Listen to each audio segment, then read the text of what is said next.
민서가 어머니, 여기 웬일이세요? 저희가 알아본 요양원은 어쩌시고요? 이제 그만하자. 더 이상 숨기고 싶지 않구나. 네? 무슨 말씀이시죠?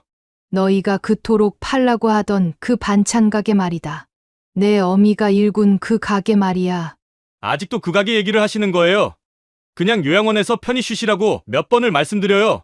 순자네 반찬 가게. 들어봤니? 순자네요? 당연히 알죠? 얼마나 유명한데요? 거긴 갑자기 왜요? 설마. 그래. 바로 내 어미가 그 순자네 사장이다. 전국 프랜차이즈 200개 점포. 연매출 1,000억이 넘는 그 순자네 말이야. 말도 안 돼요. 거짓말이죠? 거짓말이라고? 여기 있다. 지난달 매출 자료, 사업자 등록증, 그리고 올해의 자수성가 사업가 상까지. 전부 내 어미 김순자 앞으로야. 그럼 그동안 어머니는 그래. 너희가 나를 요양원으로 보내려 할 때, 난 새로운 시작을 하고 있었지. 너희 모르게 그저 허름한 반찬 가게 하나로 시작해서 여기까지 왔다. 어머니, 왜 지금까지 숨기셨어요? 이제 와서 뭐라 하려고? 내 가게 팔아서 카페 하자던 내 동생 민지나, 요양원부터 알아보자던 민우나, 내가 앞장서서 나를 내쫓으려 했던 그때는 어땠어? 죄송합니다. 정말 죄송합니다. 미안하다고 하니 더 서글프구나. 난 단 한순간도 너희를 원망하지 않았어. 그저 더 열심히 살아야겠다고. 더 잘 되어서 너희 얼굴에 먹칠하지 말아야겠다고 생각했지. 여러분, 안녕하세요. 오늘도 저희 채널을 찾아주셔서 감사합니다. 세월이 내게 준 선물 당신의 이야기를 전하는 세월의 지혜입니다. 영상이 도움이 되셨다면 구독과 좋아요 부탁드립니다. 알림 설정까지 해두시면 더 많은 이야기를 놓치지 않고 보실 수 있습니다. 안녕하세요. 저는 72세 김순자입니다. 오늘은 여러분께 제 이야기를 들려드리려고 합니다. 쉽지 않은 이야기지만 이제는 말씀드려야 할 것 같아요. 특히 저와 비슷한 나이대의 부모님들께서 꼭 들어주셨으면 합니다. 그날 큰아들 민석이의 얼굴에 드러난 충격과 후회. 그 모습을 보며 제 마음도 복잡했습니다.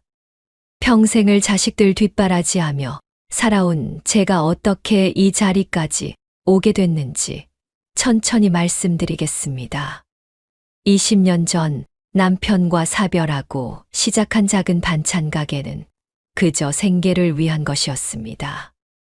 아침 5시면 일어나 장을 보고 밤 11시가 되어서야 문을 닫았죠. 그때는 자식들도 곁에서 도와주었습니다. 엄마, 이제 그만 쉬세요. 제가 설거지 할게요. 아니야, 민지야.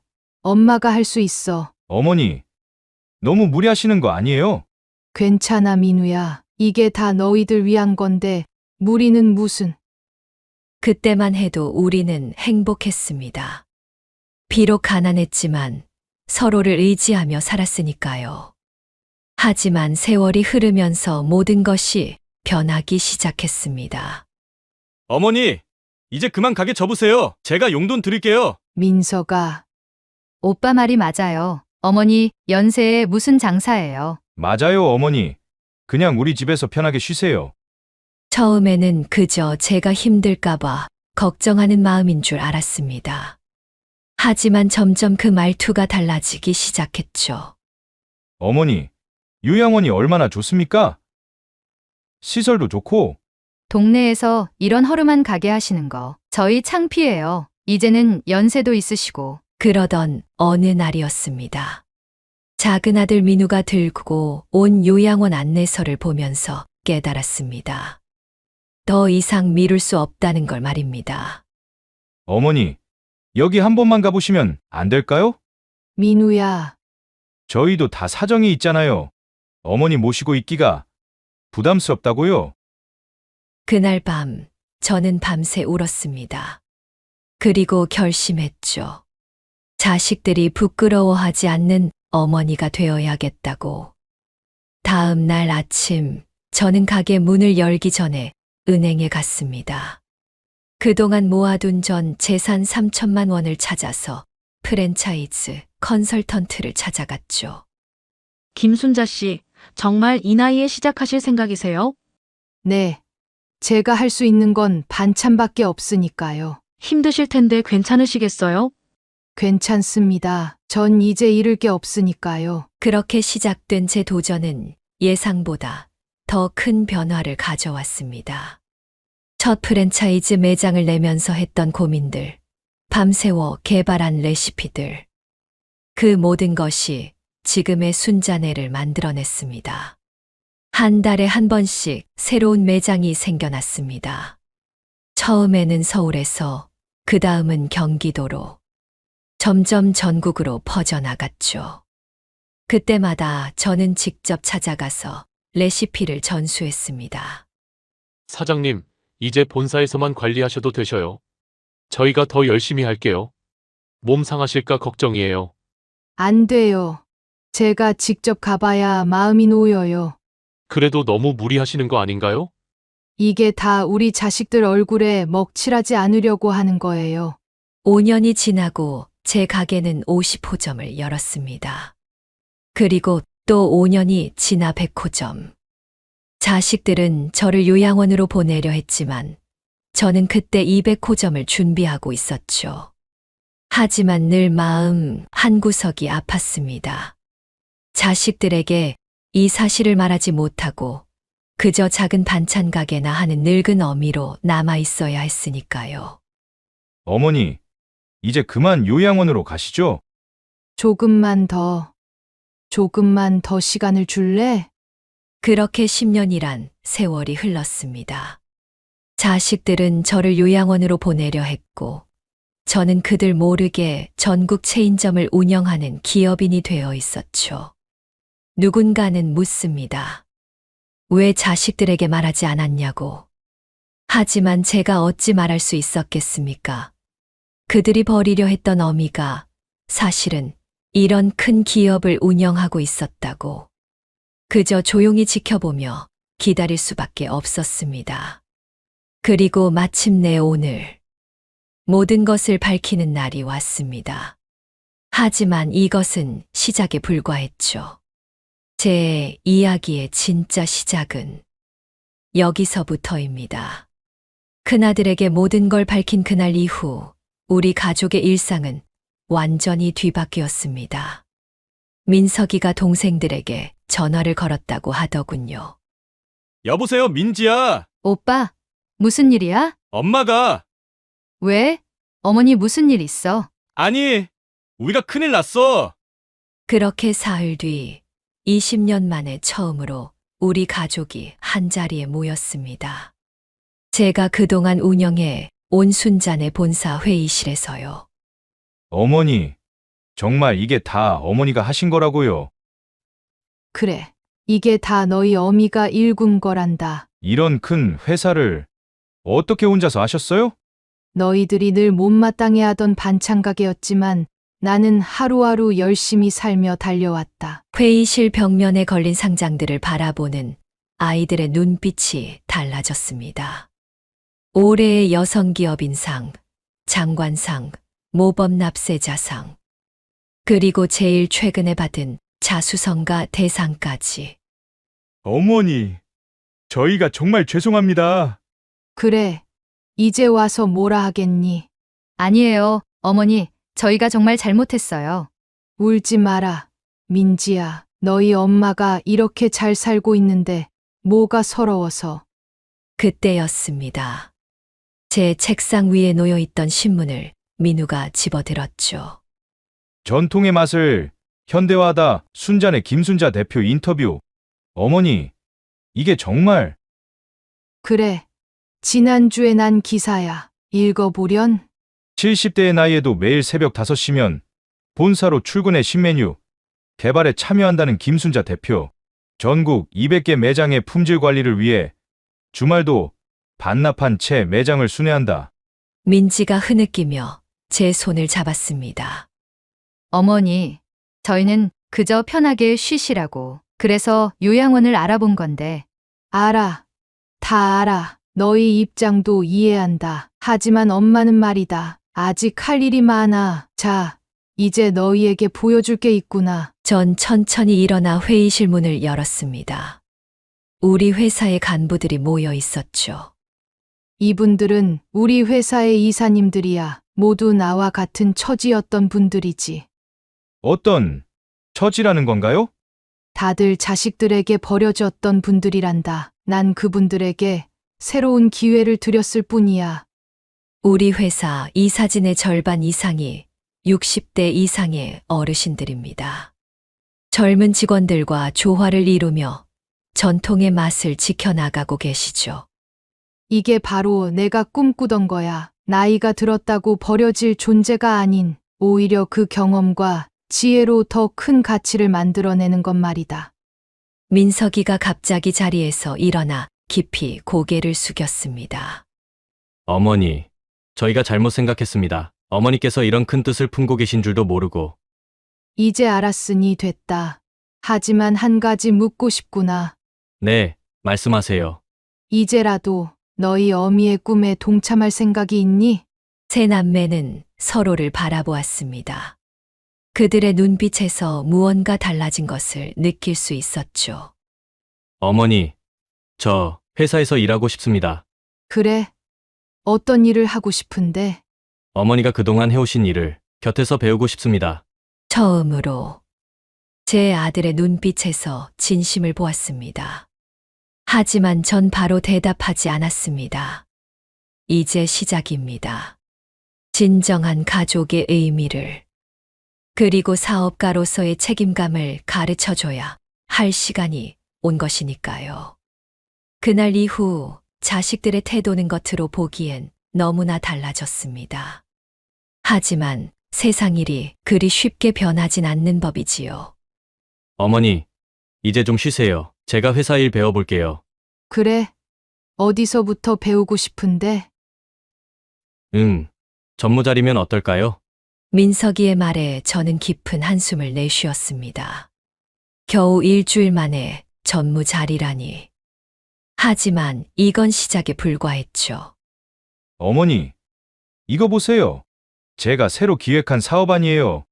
무슨 내용인데? 순자네를 해외로 진출시키는 거예요. 중국, 미국, 전부 제가 맡아서.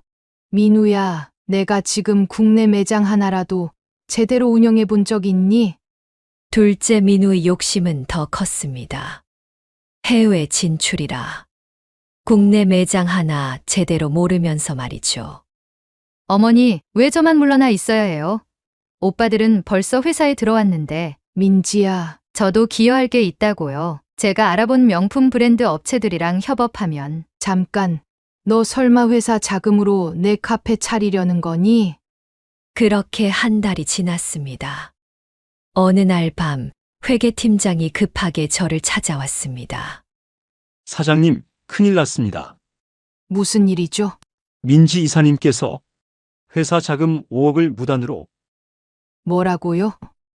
막내딸 민지가 회사 자금을 빼돌려 명품 카페를 차리려 했다는 사실이 드러났습니다.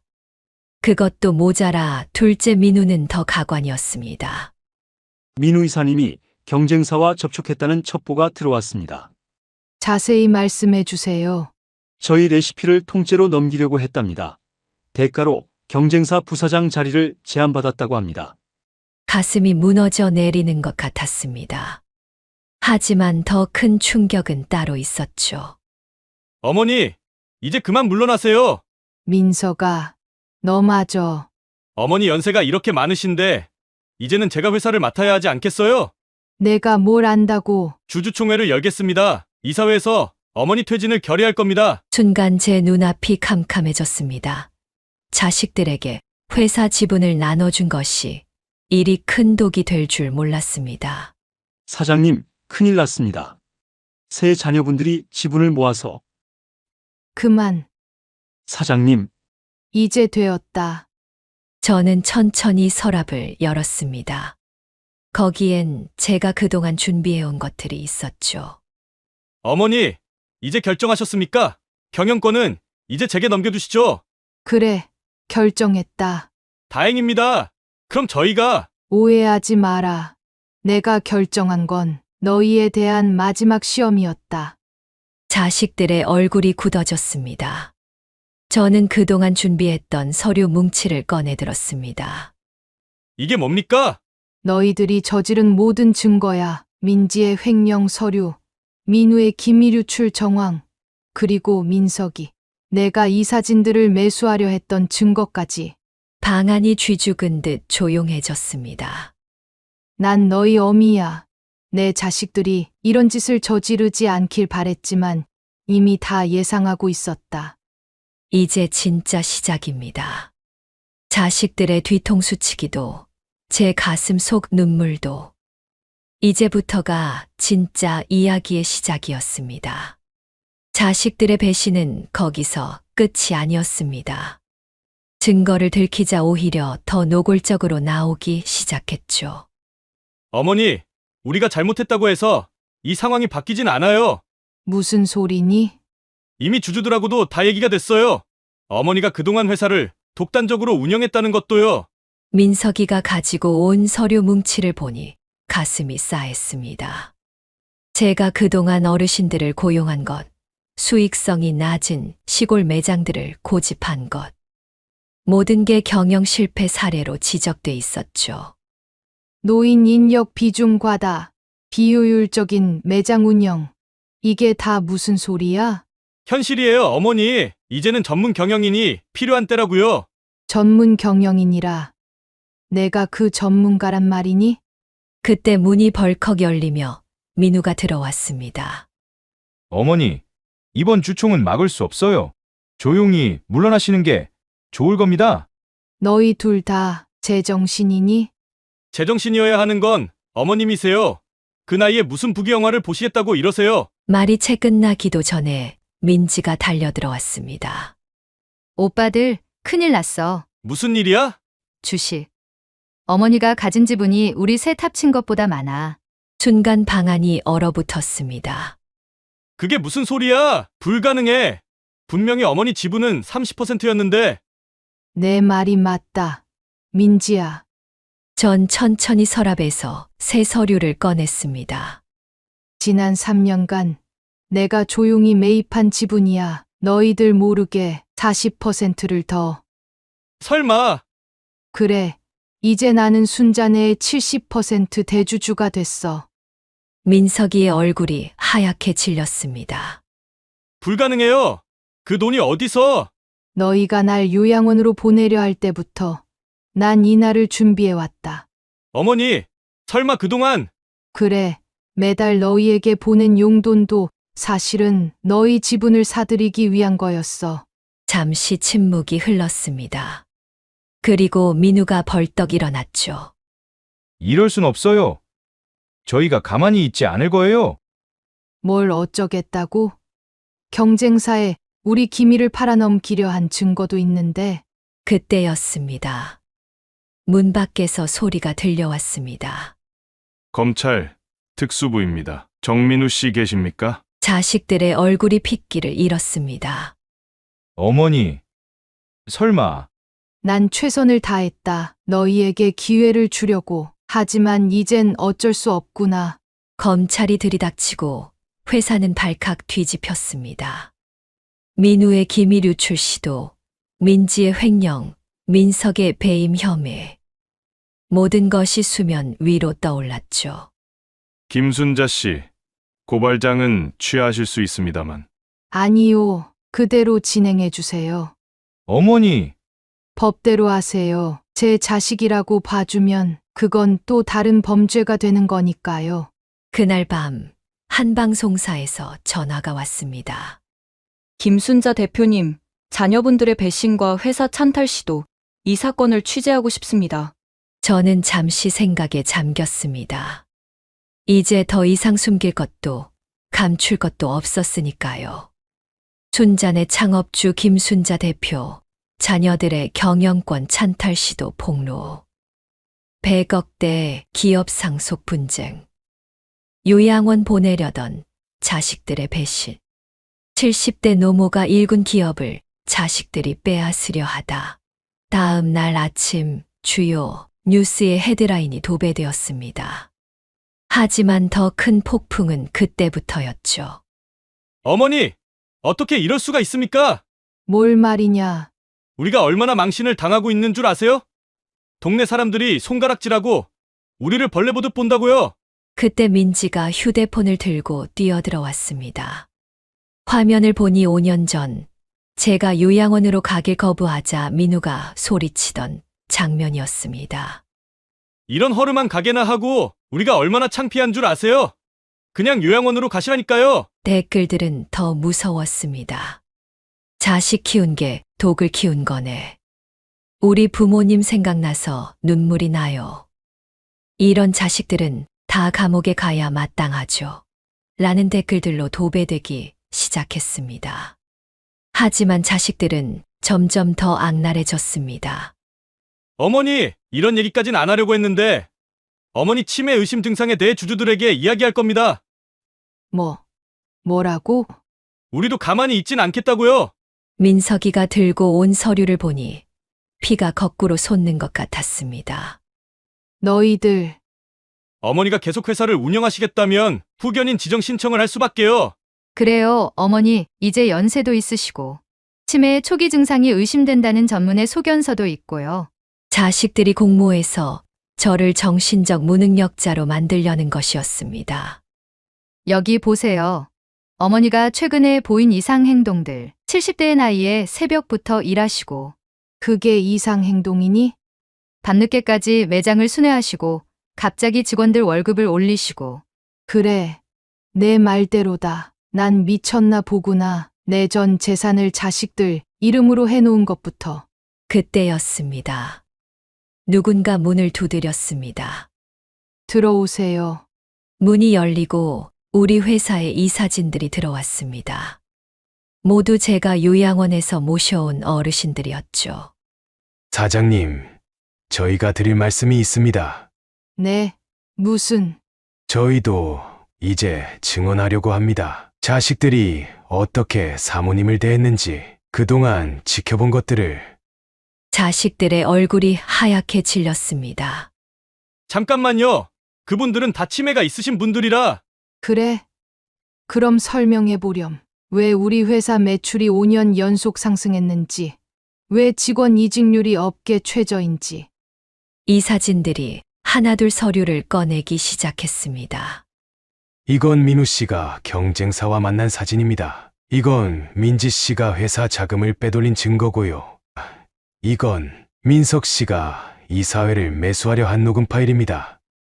자식들은 마지막으로 한수를 더 띄웠습니다. 어머니 이러시면 우리 아버지 사건도 공개해야 할 텐데요. 순간 제 손이 떨렸습니다. 20년 전 남편이 남긴 부채를 제가 몰래 갚은 일을 어떻게 알고 있던 걸까요? 그 부채가 어떤 부채였죠? 이걸 언론에 공개하면 어머니가 그동안 쌓아온 이미지는 어떻게 될까요? 그래, 여기까지 왔구나. 전 천천히 서랍을 열었습니다. 이게 뭐예요, 어머니? 서랍에서 꺼낸 것은 20년 전 남편이 쓴 유서였습니다. 너희 아버지가 남긴 유서다. 내가 그동안 숨겨왔던. 아버지 유서라고요? 그래, 여기 써 있구나. 너희 아버지가 왜 그 빚을 지게 됐는지. 민석이 놀란 듯 유서를 잡으려 했지만 제가 먼저 펼쳐들었습니다. 너희들 아버지가 왜 그 돈을 빌렸는지 알고는 있니? 그거야 사업 실패 도박비 때문이잖아요. 아니다. 너희들 대학 등록금이었어. 방안이 쥐 죽은 듯 조용해졌습니다. 민석이 의대 등록금에 민우 로스쿨, 민지 유학, 너희들 꿈을 위해서였다. 거짓말하지 마세요. 거짓말이라고? 그럼 이건 뭐지? 제가 꺼낸 두 번째 서류 뭉치를 보자 자식들의 얼굴이 하얗게 질렸습니다. 각자의 학교 등록금 영수증과 아버지가 쓴 차용증이었죠. 이걸 어디서? 내 말대로다. 민서가 이걸 언론에 공개하면 어떻게 될까? 아버지, 이름에 먹칠을 한 게 누구인지. 그때 밖에서 소란이 일었습니다. 김순자 대표님, MBC입니다. 자식들이 창밖을 내다보더니 휑하게 질린 표정을 지었습니다. 회사 앞이 취재진들로 가득 찬 것이었죠. 어머니, 설마. 그래. 내가 불렀다. 이제 모든 걸 밝힐 때가 됐으니까. 안 돼요. 우리가 뭐가 되겠어요? 뭘? 이제 와서 무슨 말을 하겠다고? 전 천천히 일어나 창가로 걸어갔습니다. 사람들이 알아야지. 요즘 자식들이 부모를 어떻게 대하는지. 어머니, 그러시면 저희는. 너희들. 그래. 이제야 두렵구나. 너희가 그동안 나를 어떻게 대했는지 세상이 알게 될까봐. 그때 민지가 무릎을 꿇었습니다. 어머니, 제발요. 저희 인생이 망가져요. 너희만의 인생이니? 내 인생은? 말을 잇지 못하고 눈물이 흘렀습니다. 나는 말이다. 너희를 위해 산다고 생각했다. 하지만 이제 안다. 내가 잘못했어. 네. 자식들이 놀란 듯 고개를 들었습니다. 너희를 너무 쉽게 용서해 준 게 잘못이었어. 그래서 이 지경까지 온 거지. 전 마지막 서류를 꺼냈습니다. 이게 뭐죠? 너희들 고발장이다. 횡령, 배임, 기밀 유출, 모든 혐의에 대해. 어머니. 이제 와서 그만두라고? 그럴 순 없어. 밖에서 또다시 소란이 일었습니다. 검찰 특수부입니다. 문 열어주십시오. 자식들의 얼굴에서 핏기가 싹 가셨습니다. 어머니, 우리가 잘못했습니다. 제발. 그래, 잘못했지. 이제야 그 말을 하는구나. 다시는 이러지 않겠습니다. 늦었다. 문이 열리고 검사들이 들어왔습니다. 정민석 씨, 정민우 씨, 정민지 씨, 체포영장 집행하겠습니다. 그들이 수갑을 차고 나가는 모습을 보며 저는 생각했습니다. 이게 정말 내가 원하던 결말일까? 하지만 이미 돌이킬 수 없었습니다. 이제 시작입니다. 진정한 사랑이 무엇인지 이제부터 가르쳐 주려고 합니다. 70대 사업가 김순자 대표, 자식들 배신에 법적 대응, 기업 찬탈 시도한 자식들, 구속 수감, 순자네 김순자 대표 인터뷰, 자식이라고 봐주면 그게 또 다른 범죄. 언론의 보도는 연일 계속되었습니다. 제 휴대폰은 쉴 새 없이 울렸고 회사 앞은 취재진들로 북새통을 잃었죠. 김순자 씨를 지지합니다. 우리 시대의 어머니들을 대변해 주셔서 감사합니다. 불효자식 본때를 보여주세요. 시청 앞에서는 어르신들이 지지 시위까지 벌였습니다. 하지만 제 마음은 무거웠죠. 그러던 어느 날이었습니다. 면회 신청이 들어왔습니다. 누구죠? 큰아드님이십니다. 구치소 면회실에서 마주한 민석이의 모습은 처참했습니다. 어머니, 진심으로 사과드립니다. 이제 와서? 민석이가 눈물을 흘리며 말했습니다. 어제 교도관님이 들려주시더군요. 어머니께서 매일 밤 구치소 앞에서 차에서 잠드신다고요. 우리 셋을 걱정하면서. 저는 고개를 돌렸습니다. 그 누구도 알진 못했을 텐데. 매일 밤 구치소 앞에서 자식들을 걱정하며 밤을 새우던 제 모습을 말입니다. 사실 구속되고 나서야 알았습니다. 뭘? 왜 어머니께서 그토록 새벽부터 밤까지 일하셨는지. 민석이가 주머니에서 구겨진 종이 한 장을 꺼냈습니다. 교도소에서 받은 첫 편지예요. 작은아버지가 보내셨더군요. 작은아버지라고? 내 20살 때 아버지가 돌아가시고 제가 얼마나 오만했었는지 이제 알았습니다. 종이에는 20해 전의 이야기가 적혀 있었습니다. 내가 의대 등록금이 없어 자퇴하려 할 때 내 어미가 찾아왔었다. 무릎을 꿇고 돈을 빌리려 했지. 하지만 난 매정하게 거절했었다. 그날 이후 내 어미는 새벽부터 밤까지 반찬을 만들어 팔았다. 너희들 학비를 대기 위해. 그제야 알았습니다. 왜 어머니께서 그토록 일에 집착하셨는지.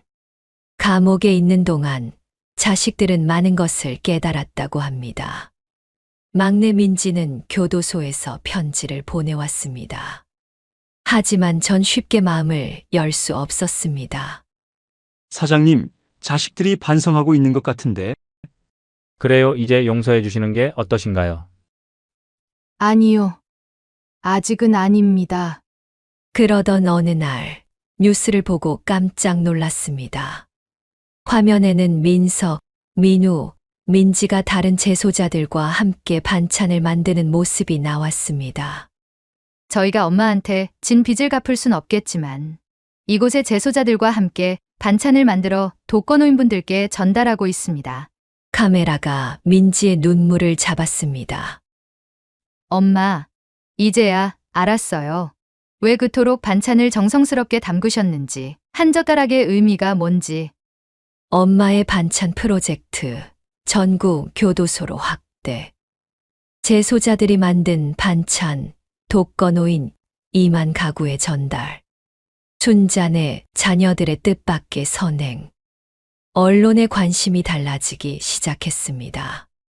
김순자 대표님, 자녀분들의 봉사활동에 대해 어떻게 생각하십니까? 구속된 지 3개월 만에 이런 변화를 보이는 것에 대해. 아직 지켜봐야죠. 하지만 제 마음도 조금씩 흔들리고 있었습니다.